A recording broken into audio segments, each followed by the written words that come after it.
कि जब इमाम हुसैन अलैहिस्सलाम पुश्ते राहवार पर समझ ना सके और ज़मीन करबला की तरफ आए तो जनाब फातिमा ज़हरा ने बढ़ के अपनी आगोश में उठाया। यहाँ पे फातिमा ज़हरा ने इमाम हुसैन के सर को अपनी आगोश में रखा। इमाम हुसैन ने माँ की तरफ हसरत से देखा और कहा, माँ आप कत्ले हुसैन का मंजर न देख पाओगे, अपनी आंखों को खोल लो। अब यहाँ से वहां समा फरमाइएगा, जरा आप आमादा हैं, समा फरमाइएगा। जब जीन से शबीर गिरे जलती जमीन पर, अरे फैलाए हुए तो थी माँ खोले हुए सर रख लिया आगोश में ज़हरा ने उठाकर। बेटे ने कदमा से कहा अपनी तरफ कर, अरे माँ खंजर लेगा फिर रोका न जाएगा, अरे कस्ता गला हुसैन का देखा न जाएगा, कस्ता गला हुसैन का देखा न जाएगा। अब यहाँ से इमाम हुसैन अपनी माँ से क्या बयान फरमा रहे हैं, तवज्जो कीजिएगा, तशब्बुर कीजिए, इंशाअल्लाह हक़ बात अता होगा। इमाम हुसैन के जुमले जो अपनी माँ से इमाम हुसैन ने फरमाए, समा फरमाइएगा।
शिमर खंजर चलाने वाला है,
खल्क अब वही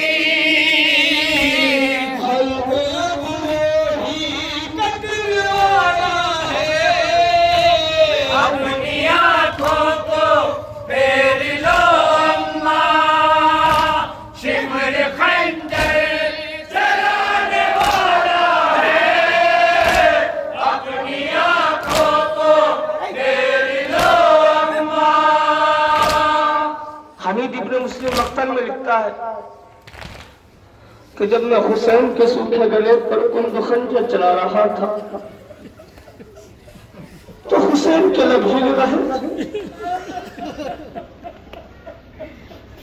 मलऊन कहता है कि मुझे बड़ी बेताब